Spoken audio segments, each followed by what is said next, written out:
get started then here on our first presentation that Herbert has here on like composted soil amendments and, you know, enhancing building up our soil.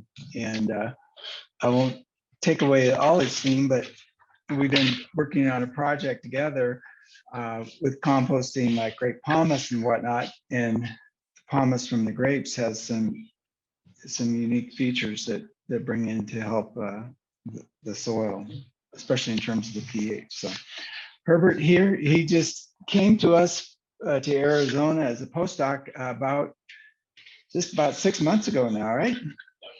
6 months ago. He's just he finished his PhD in Nebraska, and he can tell you where he grew up and where he's originally from, and a little bit about his background there. But yeah, he's been a great asset to have for us on the project, and it's great for him to be willing to present here. And he'll be a great resource to draw from for questions on the soil amendments here that he's talking about as well. So, Herbert.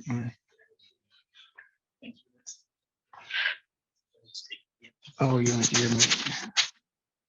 Yeah. Is it left or right? Yeah, so left ear.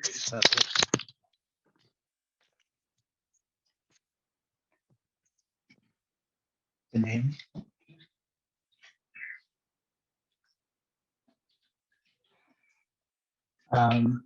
Thank you, Raz, for the introduction.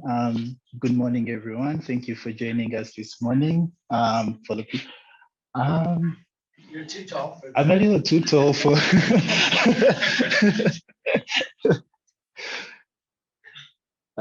That's better, I think. Thank you. Thank you for joining us this morning for those who are here in person and for the ones online. My name is Herbert Serunkuma. I was born and raised in a small country in East Africa called Uganda. And I first came to the US to do my master's in 2013 at the University of Nebraska, where I stayed for about 6 years. Did my master's and PhD in a soybean research lab. So my background is plant breeding and genetics, but I got the opportunity to come to the University of Arizona in Tucson.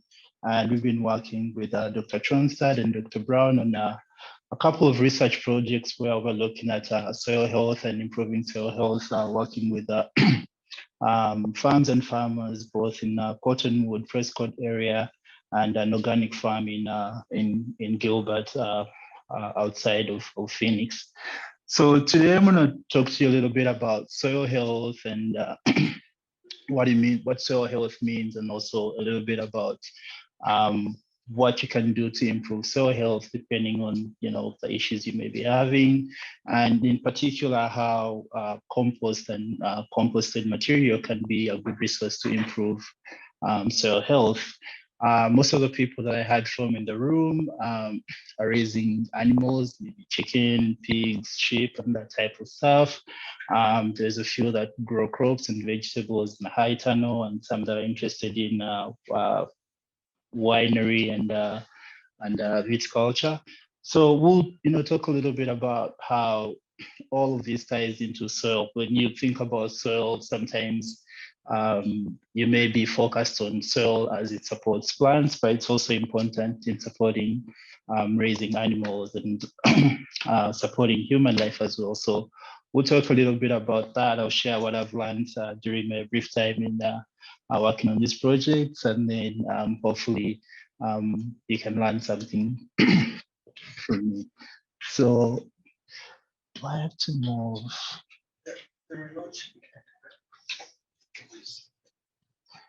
And then I think you have to start the presentation, so it's in presentation mode.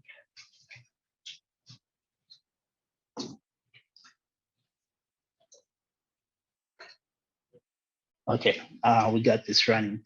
So we'll start with, I don't know what your understanding of, when you hear soil health, what it means to you, but some of the textbook definitions, for example, from the USDA, they define soil health as the capacity of the soil to function as a living ecosystem to support plants, animals, and humans. Some understandings of soil health usually include aspects of soil tilth, how easy it is to work a soil with the implements that you have. Soil fertility is a big aspect of soil health because it has to be able to support, the plants that you have on on the ground.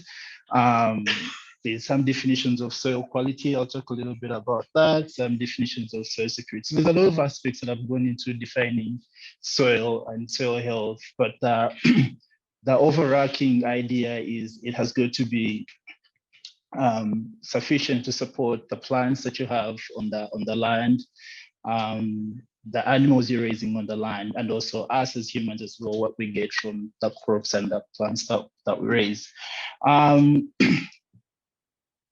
Part of the soil health, these aspects, I don't know if this, okay, I guess it can't, the laser doesn't point on the TV, but you can break down soil health into measurable aspects like nutrient and mineral compositions. Sometimes if you're adding whether synthetic fertilizers or manures, you're looking at minerals that minerals which support crop and animal life. There's other aspects of soil that include chemical aspects like the pH, whether the soil is acidic, whether the soil is alkaline. Come right in. How healthy the soil is, whether it's free from pathogens, how good the water in the soil moves if you're irrigating, if or whether irrigating by drip or flood, or you're getting rain from rain, if that water you're getting is just running off, or if it's infiltrating in the soil. So all these aspects can how the soil aeration, texture, organic matter content, all these things tie into soil health. So it can be a bit intricate it's an intricate balance that you have to have, but it also depends on what you're growing on the soil. What is a healthy soil for somebody that's growing grow crops? Maybe different requirements for somebody that's raising trees or growing vines. So these are some of the things that we think about. So another, I don't know where I need to point this. Could you help me? It's stopped moving.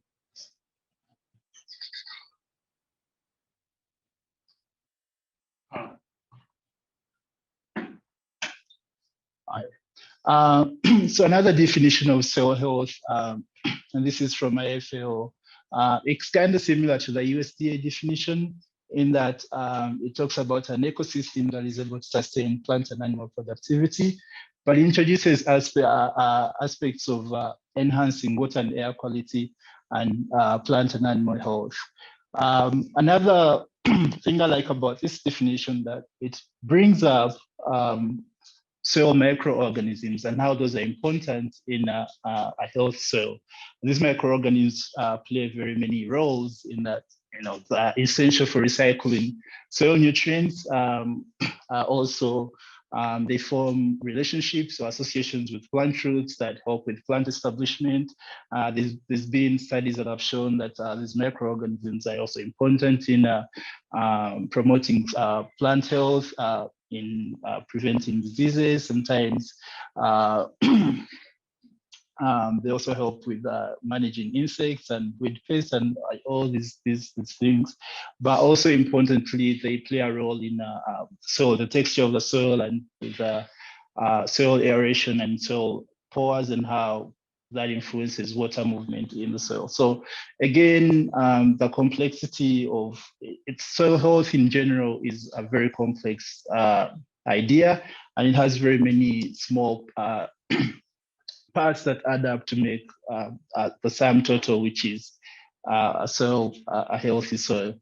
So I mentioned soil quality before, and this also adds on to the previous definitions by introducing aspects of protecting watersheds, preventing water and air pollution, and sometimes we may be as the different practices of raising crops and animals, you may using some chemicals or fertilizers or that type of thing. So soil also plays a role in managing concentrations of these additions that you do not get any pollution from from using those types of materials. So again, the quality of the soil, this picture, we see the different things that go into definition of a healthy soil. Could be from soil-borne diseases or pathogens or, or pests, fertility, organic matter, soil pH, whether the soil is acidic or alkaline, water properties, whether it's water repellence, water infiltration, or water movement, water availability, soil structure, soil texture, whether how compact the soil is and how that impacts how you can till or work the soil. So there's very many. Basically, what I want to impress upon you is the very many aspects that tie into what a healthy soil is. Here we have 4 principles that are suggested from the FAA of managing soil health. The first one is minimizing disturbance. If you do not have to till or what depth you till at, the minimal disturbance that you do on your land sometimes is better. But sometimes, depending on what what you're going to plant, you can avoid it. And that's understandable. But if you do not have to till, or if you don't have to till so deep, the less the disturbance of the soil, the better as far as soil health is involved. Maximizing soil cover, and it could be any type of cover crop that you intentionally grow, or just leaving the soil covered with some kind of grass. That also contributes. That's a good practice. That's better than leaving. I think the word I've heard people use here is fallow land, where the land is open, and if it's dry, the wind explores the topsoil or that kind of disturbance.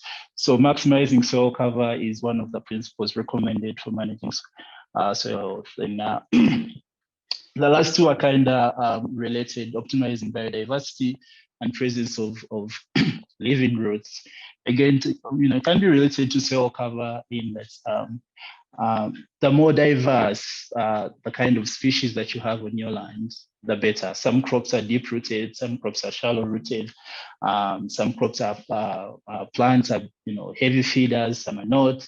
I don't know if you know about legume plants, which have the capacity to fix nitrogen in the soil. So the more diversity you have on your land, the better. If you're having a 40-acre farm, an 80-acre farm, it's not, it's going to vary in different soil properties across. So you can't have a one-size-fits-all remedy or practice for maintaining soil health. So these are things that to think about when you're thinking about how to maintain your soil health.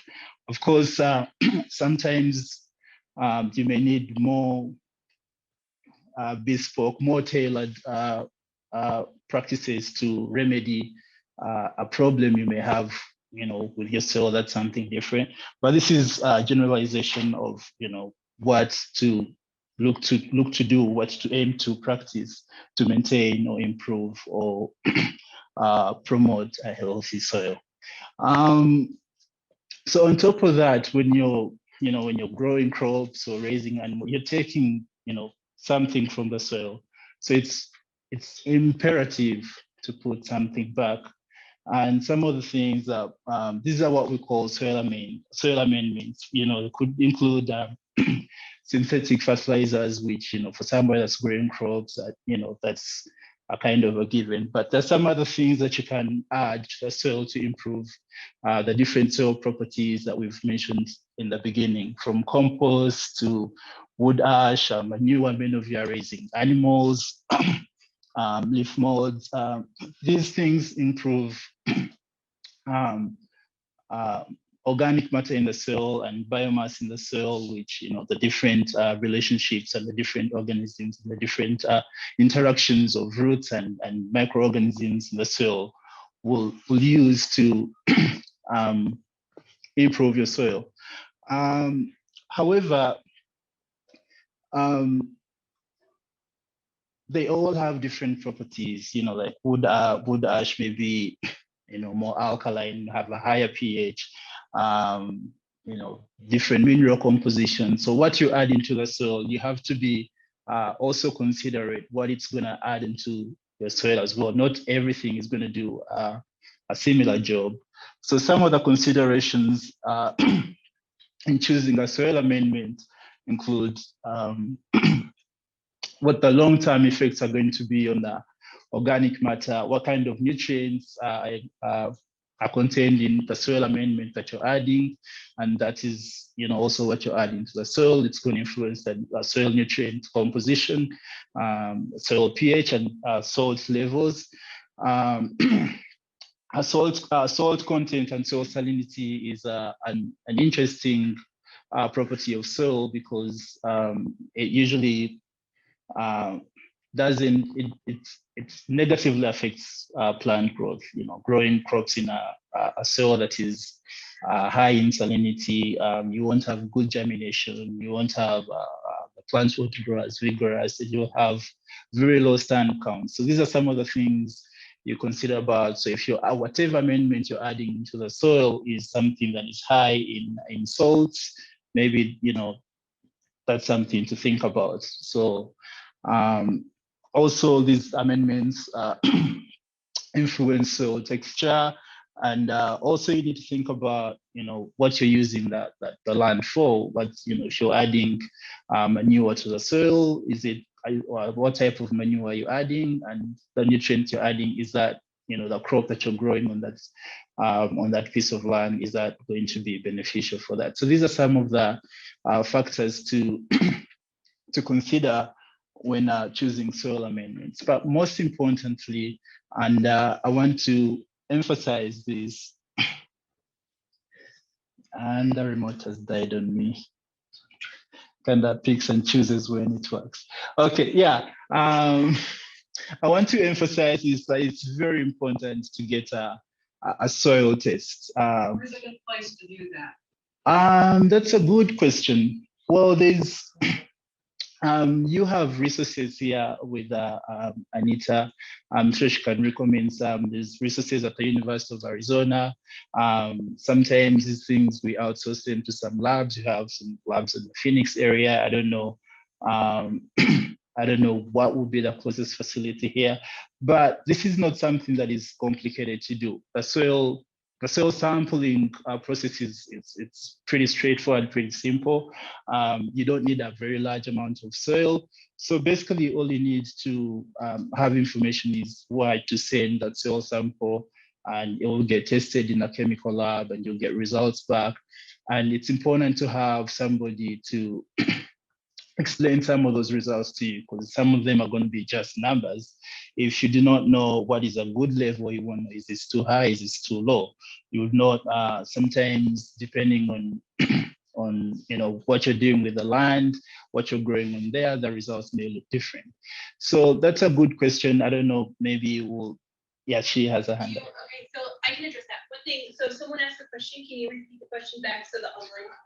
Oh, okay, yeah. Yeah. Somebody in the audience asked where is a good place to get a soil test, and Anita is going to respond.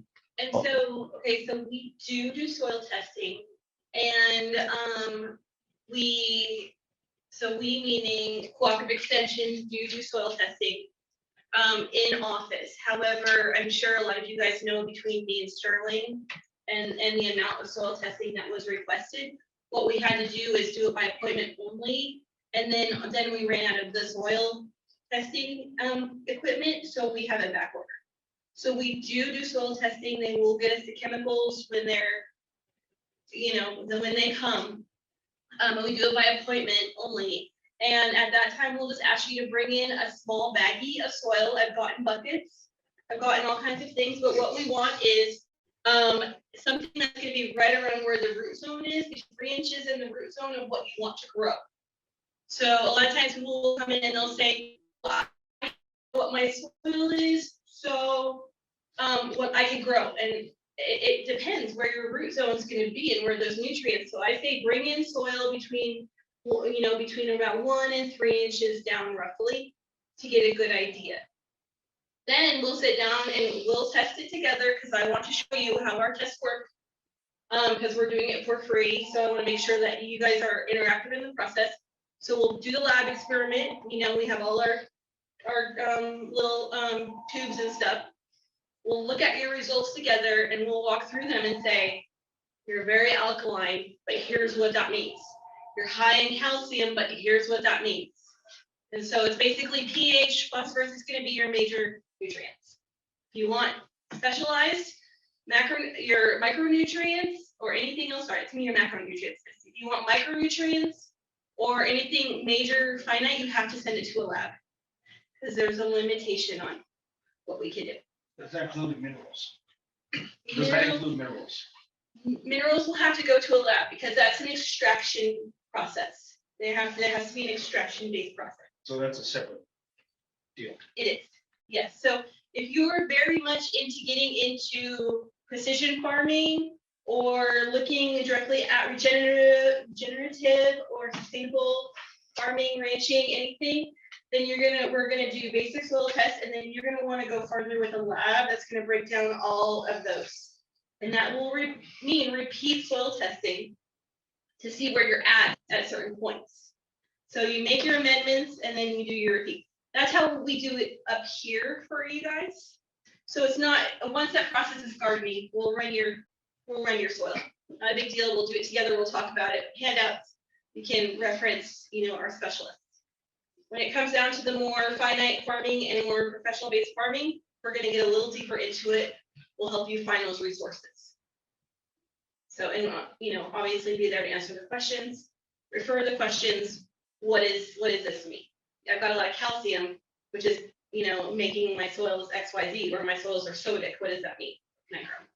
So I hope that's what we can do for the resources here. What about like micro content, different diverse microorganisms and all that? Is that all included in that second test? So that's going to be, yes. So there's some labs. So the question is so like you're talking about like mycorrhizas and red spear based testing. So then we're going to look at a different lab because we're going to look at the biological nature. Some labs can do that. So they can break it down. But then you're starting to go deeper into the what exactly is everything made of. And it requires more of the biological interpretation of where it's at. In our area, depending on where you were, there is not much to start with as far as like a rhizosphere, mycorrhizae, all that. And it's not readily accepted into our soils based on, some of the research that's been done. However, it's a new emerging topic here, and we're looking to research it more and more based on the information that you guys have sat down in my office and been like, you want to know this, let's go. So do you have labs that you would recommend that we send out soil samples to? Because I want something more than a pH. I can do the pH myself, but I need to know, do I need to add, say, calcium, for instance, and how much per? Yes. So in the offices, we have our sheet of labs that was put out by U of A that covers the states as far as labs. We, as the U of A, do have maybe some additional information as far as whether we have labs, whether we have specialists that can do that. We have, newer soil specialists coming in that might have specialties looking at that. But if we can't find, I use specialty labs for seed testing and things like that do more of the biological based. But then I also have some that I haven't sent mine to my farm soil from. So yeah, it just is kind of that thing where we can look at the list of labs and we can run it through maybe our specialists and see if they have any additional input on where we can send it. Okay. And make it cost effective too. Because when I was running a lab through one of the Holbrook offices, they quoted me $800 for a full panel. And that if we go to university based, I support local 100%, but if we go university based, we can normally knock that down. Because then you're working in a university setting. Professional labs you're going to pay, and you're going to get maybe a lot more. Sorry. Yeah, no, that was very helpful, and thank you. And she mentioned something that's very important, which is repeated testing, and that way you can be able to track how much change that you're getting in the soil, depending on what you're doing, what you're putting on, whether that's improving. So that was very good. Thank you very much. So yeah, don't get a soil test just because your neighbor is adding this and it's working for them may not necessarily mean that's going to work for you as well. Different. It had a beep. Is it still on? Okay. All right. So just because your neighbor is doing this and it's working for them, you may not get the same results. Soil is very diverse, even within the same farm. So soil tests are an important, and make use of the resources that she's mentioned. So you mentioned too, just how they should handle the soil as well, take it in terms of. As far as sampling is concerned, you really want to get a composite sample that's representative from, like, if you go to one spot on your farm and get a soil sample from there, from the depth that she's recommended, from between 20 centimeters or 8 inches, that may not give the overall picture for your farm, for your plot of land. Sometimes you have your farm divided into fields. So for each field, there's resources you can look up online, and it's just try and, like, multiple samples. There's very many patterns. You can do it diagonally. You can do a zigzag. There's very many patterns that have been established. But the most important thing is to get as a diverse number of samples, put them together to get a composite sample. Mix that up well, and then from that composite sample is what you get to send to Anita. So that will give you a better picture, because what is true here is just could be something different just a couple of feet away, and you want to get a picture for your whole piece of land, because you're not going to be applying amendments to micro small areas. You want to be able to even the recommendations that will be given to you from the soil test will be something that you want to do across the whole field. So you also don't want to have it sitting in your car or something? Yeah, because soil is a living ecosystem. So the quicker you get to submit the sample, the better.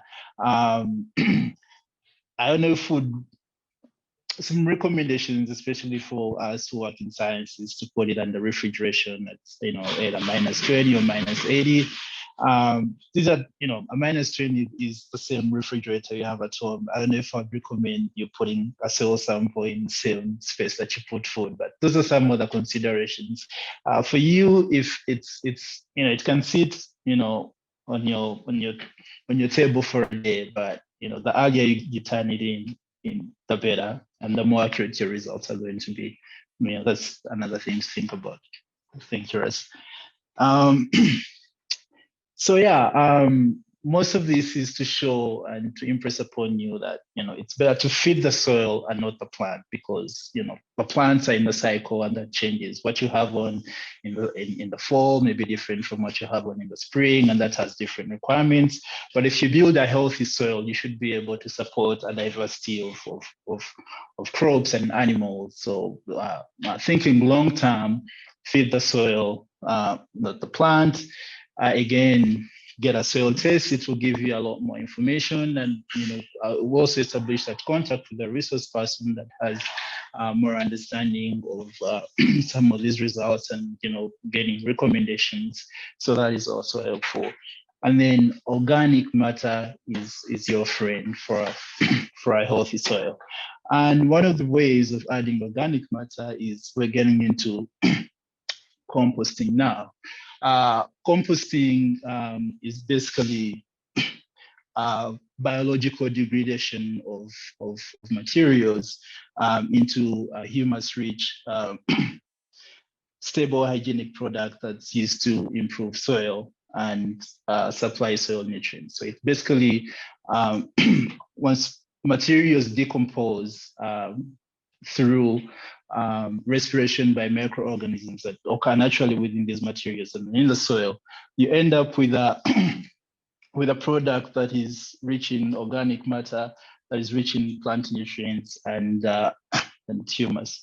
So this can be at any scale. It can be a small scale where you have just a barrel, a container at your home. It could be a very large pile that you have on your farm. It could be anywhere from small to very large. And usually the results are the same. It's of what's going to change is, I guess, how long it takes for it to mature. But we'll talk a little bit about compost maturity and stability. But it's basically, you just put everything together and leave it to its own devices. You turn it once in a while because that helps with the aeration and air and oxygen moving through. And then it's just going to decompose into this product that is rich in the good stuff, organic matter and soil nutrients. So you can pretty much compost anything, although not exactly. For this, I want us to focus on what not to compost, because you can pretty much compost anything. But just to mention a few things that you may not want to compost. For example, I'm gonna go to this from the EPA website. Black walnut trees, leaves or twigs. This release a substance called jaggy walnut, but sometimes some plant or crop species are sensitive to and may not grow in the presence of. So it's not advisable to compost that. Coal or charcoal ash may contain harmful substances to plants as well. Dairy products, fats, grease, lard, oils, meat, fish, and bones. Those the risk there is they may create foul odors and smells, and those may attract pests, rodents, and flies, which may also vector diseases, and you do not want that. Another consideration for dairy products and meat and fish is that for example, if you're having, if you're interested in an organic operation, or just a piece of land that you want to grow organically, you may want to check with your local representative what their regulations are about some of those things. There's maybe things that fall within their certification or outside of their certification. That's something to think about. But that mainly, they'll sometimes they create those bad smells which attract rodents and pests, and which may also lead to diseases. Of course, diseased plants, that's kind of self-explanatory. You do not want that. Pet wastes are also not recommended. Dog and cat feces or cat litter. Those may include parasites and pathogens that may be pathogenic to both animals, humans, and also plants. Yard trimmings treated with chemical pesticides, that's also something to think about. What you're getting, what process it's gone through, whether it has any residues of pesticides and other kind of chemicals. So those are some of the considerations of things you may not want to put in your compost pile. But pretty much everything, things from your kitchen, yes. We have a question. Yes. Wouldn't the shredded paper and cardboard have chemical contamination risk? That's a good question. I don't know about the process that goes into making cardboard and paper, and whether there's a hand thing. I've looked into it, and from what I've read, they use soy-based now. So you check just your avoid source. shiny. Avoid shiny and check the source. Yeah. So Yeah, peel off all the plastic and avoid any shiny.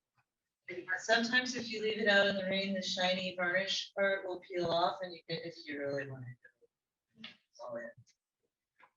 Yeah, thank you. Yeah. So those are some of the things. Something may be perfectly okay, but it's been through a process where it's been exposed to something that may be detrimental to the quality of compost you get in the end. So when you're composting, usually when this decomposition is taking place, there's going to be heat that is generated from these microorganisms that are using that oxygen and producing their waste products, which in turn help the composting process. So it's usually the temperature is also a good indicator of where you're at in the process of composting. It will start about ambient temperature and then it will rise and stay steady for a bit. And then towards the end, when your compost is getting ready or mature, it will start to drop to, close to the ambient temperature. We'll look at some other indicators of how ready your compost is, but temperature is one of the important factors that influence how efficient your compost pile is going to decompose to create the nutrients and the organic matter that we want. And that varies. It varies from, depending on the size of the compost pile that you have. It may vary depending on also, the material that you've put in there, but it's a range from about 70, 80 to 160. Literature is not consistent on which range is good, but it's all over the place. But that's not something to be overly concerned about. However, as far as pathogen inactivation, because these materials may contain pathogens. The recommendations is if your compost pile exceeds 130 degrees Fahrenheit for a minimum of 3 days, that's considered good enough to inactivate whatever pathogens that may be in the compost pile. Sometimes, some people, depending on what resources they have at the end of composting, they want to test and see what pathogens are in the compost just to protect their material before they apply it to the soil. But if you've achieved 130 degrees for a minimum of 3 days, that's considered good enough. And these are thermometers, they're actually pretty about $10, $15, $20 a thermometer. You can be able to keep track of the temperature in your compost pile. Also, composting needs moisture. At the beginning, it's considered an optimum range of about 50%, 60% moisture in the material, because again, this is living material and there's organisms in there that are using up oxygen and water, and it's basically a living thing that's kind of going through a process. It's just that at the end you get this product that you're going to be able to use in your soil, and has organic matter and nutrients that are good for your soil. The size of the particles, whether you're using residues from your kitchen, whether you're using residues from from your land, whether you're using some horse manure or chicken manure or cow manure, this just basically impacts how air moves through these materials and the efficiency of these organisms that are going to be decomposing this material. When the particles are too fine, you may not get the air moving as freely. And then when the particles are too large as well, you're not going to maintain that temperature that you need for this process to go on. Okay. See. Yeah, about the maturity and there's two aspects here that I want to talk about. There's what we call maturity, where there's no more decomposition in the pile of compost that you have, and that's tied into the more, let's just say, maturity and stability is just being able to know when your material is ready and the compost is ready to be used.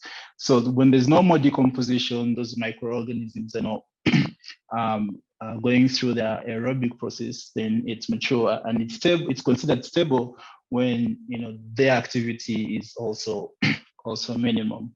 And this ties into the quality of the compost. You want compost that is hygienic, that is devoid of any pathogens, any pests, anything that will be detrimental to the health of your plant and soil. You may start out with material that doesn't smell so nice. It's usually garbage or trash, but once it goes through that decomposition, it gets this humic smell. It's like a soily smell. That's also a good indication that you have a good quality a good quality compost. Of course, you do not want insects in there.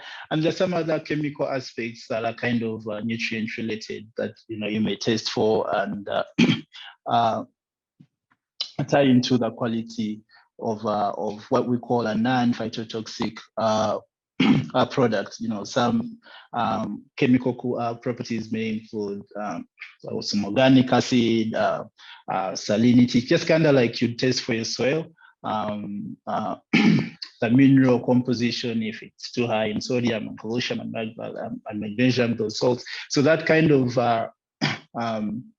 mineral profile is going to be transferred to your soil. So you do not want to transfer something that is high in salts, because then you're going to end up in, with issues with soil salinity and soil salicity.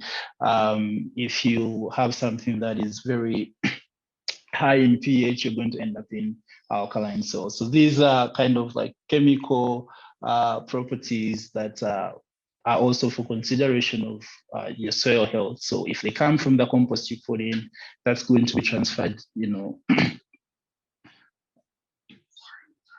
Oh, sorry. That's fine. So yeah, hygienic without any pathogens. You do not want insects. It decomposes to a point where it doesn't smell so foul, so it doesn't attract rodents that may also bring other pathogens and vectors for diseases. And there's chemical aspects, including organic matter, which is very important, and the mineral composition, which is what we're looking for as a benefit for our soil, and also toxicity. So What about manures manures? What about manures in compost? in compost?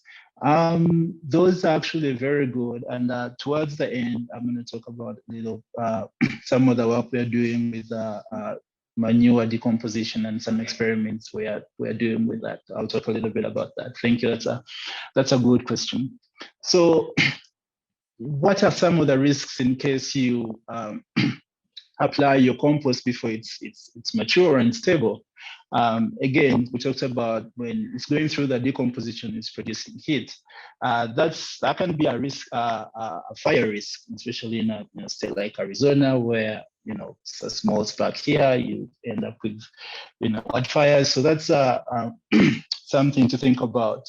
Also, having something that's producing heat within the soil is not good for seedlings, which are usually very fragile when they're starting out, and also for the health of the plants and the vigor, the energy that the plants used to grow with.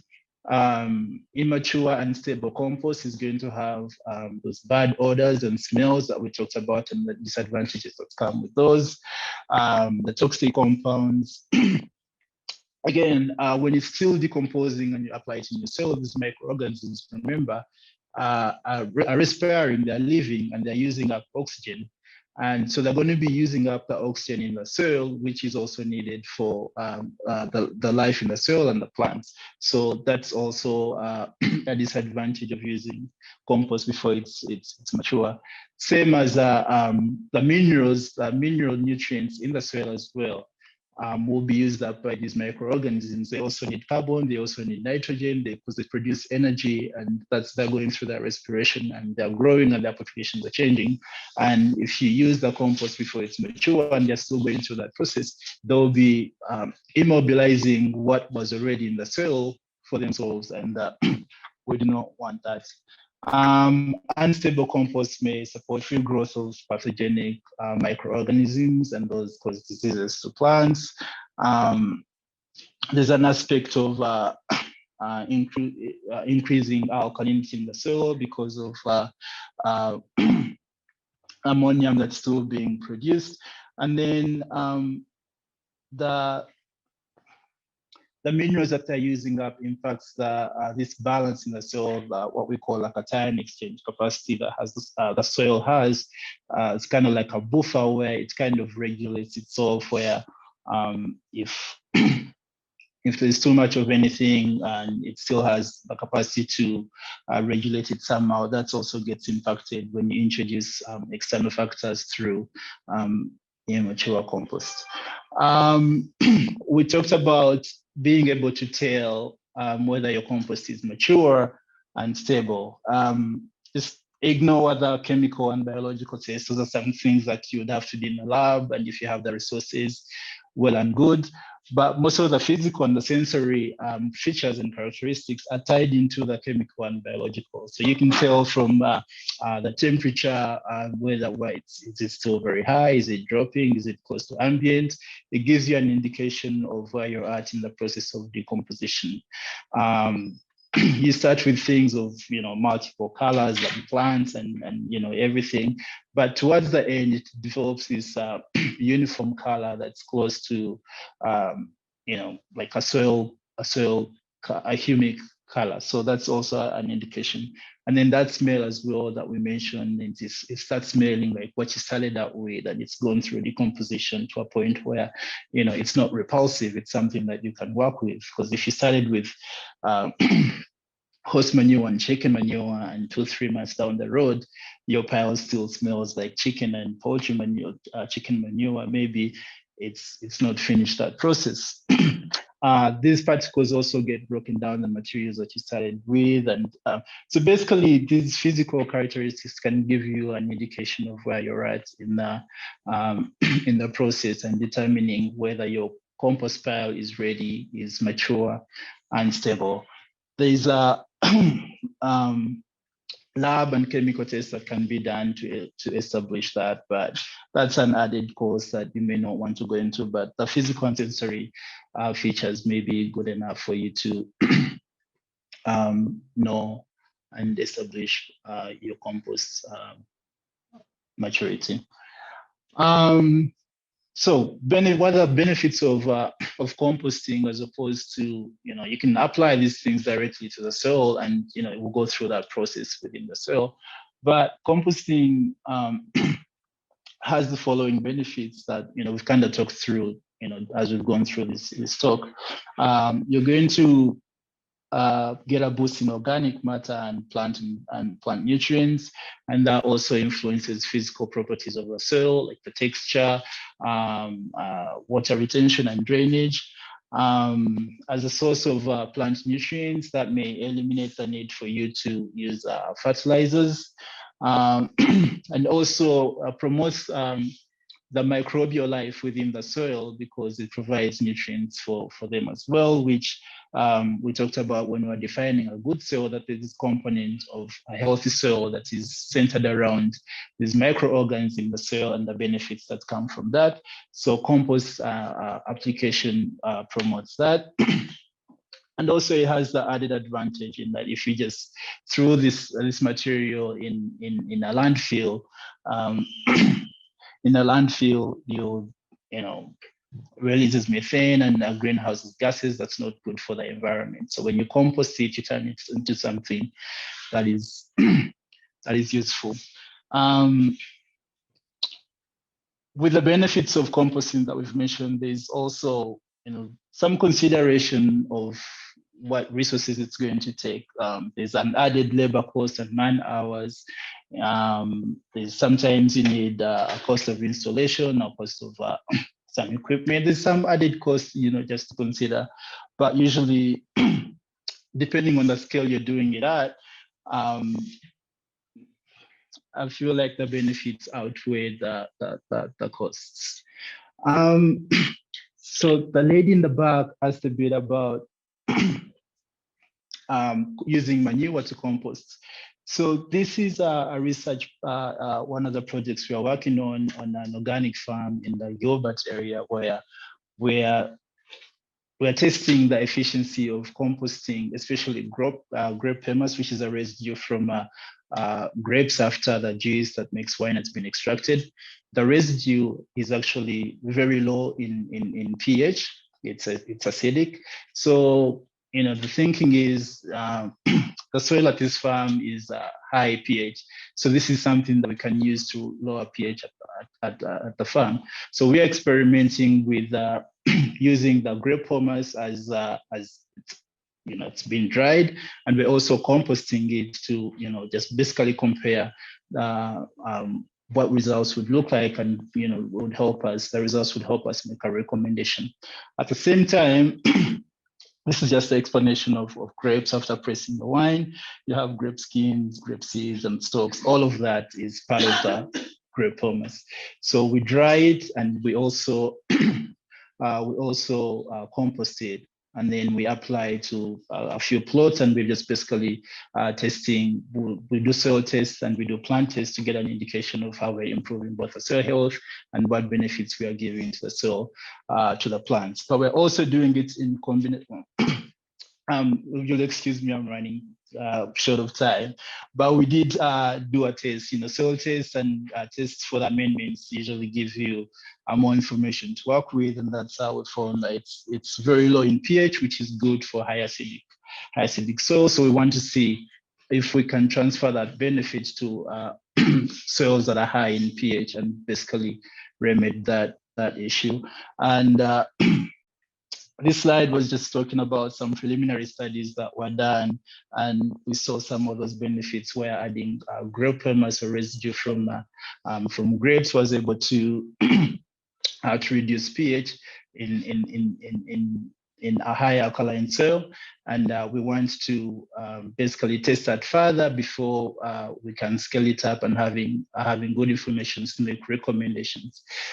So we are testing that in combination with manures. We're using both poultry manure and horse manure, and we have a total of 10 treatments, both as dried and both as composted, and we are doing replicated plots at this farm, and we'll grow cabbages, and we'll grow green beans, and we'll grow spaghetti squash. And for each season, we'll test the soil and see what changes have happened in the soil over the cropping cycle. And we'll take, of course, we'll take yield measurements and mineral composition within the plants to give us an indication of if those benefits in the soil and in the amendments that we're applying are transferring into results that we want to see both in the soil and in the plants. So this is the experiment we're doing on a research field at a farm in agriculture. Yes. So you're a little bit over time. We have a couple questions. Mhm. So and 10 minutes, okay? We'll finish in about Perfect. less than 5 minutes. Yeah. So this is just that. Sorry. So this, towards the end of, I'm just showing pictures of what we're dealing with at this farm, and some of the treatment combinations. And you can see over here we have some of the composted material, and you can see what started out as grapes and turned into this color, this iron film color. And this is kind of a little thermometer that we use to keep track of temperature. And we're doing our composting in barrels that hold about 2,200, 2,500 pounds. And so most of the things that I've been talking to you about in this presentation is stuff that we are actually testing and want to see results of on this farm. So again, we test the soil to give us an indication of what properties of the soil we are changing and whether we are getting the changes that we desire to see. We're also testing plant tissue to look at the nutrient composition in the plants and if that's benefiting from the soil amendments we're applying, and also plant biomass production, if as regards to yield, because at the end of the day, you're improving soil so you can get better yield for the plants that you're growing, and whether you're feeding those to animals or humans, that's a good thing. And we're also looking at the microbial composition of the soil and that relationship with the plant roots, because that is an important aspect as regards to soil health. So those are the things that we are testing and the outcomes that we are expecting, which I've pretty much explained. We want to acknowledge the partners that we are working with. This is a, a USD and IFA funded project that we're working with Agritopia Farm, and of course the University of Arizona and our partners. So that was my last slide. So I'll take questions. I have 2 questions online. Okay. Okay, so Hannah, Tyna, probably Debbie, since we are talking about adding amendments, does anyone have any good resources for composting horse manure? So we talked about this, but she needs to test the manure for contamination and to make sure the Bermuda seed does not germinate if she decides to use it. She's already tarping it, but are there any further resources on how to compost it efficiently? She raises a good point about Bermuda grass seed in manure. That's something that you need to watch out for, because if that regrows in your field, it's not a good thing. As far as a good way to compost horse manure, I think what we do is we most importantly start out with as good a quality as manure as you can. If you get manure that's, you know, has more manure than grass and hay and seeds, that's better. So one cow. If it's composted though to a high enough temperature like it should be, then if it's composted and you attain the 130-degree temperature for a minimum of 3 days, that should kill pathogens and insects and microbes. And I don't think the seeds would survive as well. Yeah. Yeah. If it's just in the pile, it's probably not gonna kill the seed. Yeah. Yeah. So. Won't get warm enough. Yeah. So George has a follow-up. If my compost pile slowly decomposes over the winter, it never reaches 130 degrees. Is there an increased risk of pathogens?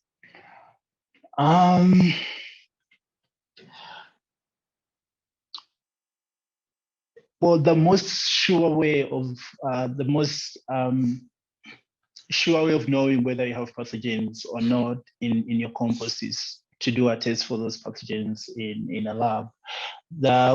The recommendation of 130 degrees for a minimum of 3 days is something that has been recommended by the EPA and the USDA from, I guess, the experience. If you do not attain that temperature, 130 for those days, I think you're within that risk area of there might be pathogens. There's no way of knowing for sure unless you do the test. So, okay.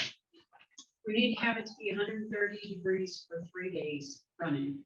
So how is the best way to accomplish that? Do we tarp it? Do we leave it open? Do we have to water it? I know we have to turn it. So down and dirty, what's the best steps? Well, this heat is generated from within the pile, and depending on the material you have, what particle size, it may reach that temperature early, it may take a long time to reach that temperature. There's very many factors that go into that. As far as tapping it, I don't think that does any harm. I think that's a good thing. Moisture is the key thing. I mean, Right, and we're in such a dry climate. I water mine and I turn it, well, but I put cardboard on top to just try to. but like Duncan Farms is the largest organic farm in the state. And they have just huge piles, and their key is they have a fire hose that injects when they turn it, because it's really hard to get the moisture inside of your pile just by putting it on top.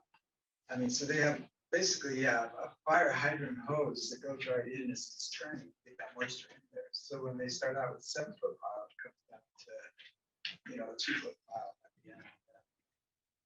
But a lot of it's the carbon nitrogen ratio to start with. Yeah. And then the other thing, the turning mostly helps with aeration and getting more oxygen into the pile, but also you also lose some heat when you're doing that. So when you turn is also important. If you keep turning it often, you may not attain that high temperature because you keep turning it and it's losing heat. So from what I've seen, what studies have found is if it doesn't exceed 130, 160, you don't need to turn it, but also you may not have a thermometer and monitoring, every day, and just kind of basically giving you an idea of, frequent turning is good, but also you lose that. So kind of find a balance where how often you need to turn it, and knowing that you also need to keep it in the pile. But also, it says 130 for 3 days. It doesn't have to be super, super hot for a long period. It doesn't have to be hot throughout the whole time, because again, the heat is internally generated, and with time, as that process nears completion, the temperature is going to start to go down. And that's also one of the indicators that you're nearing completion. So we need to move on to Russ's presentation.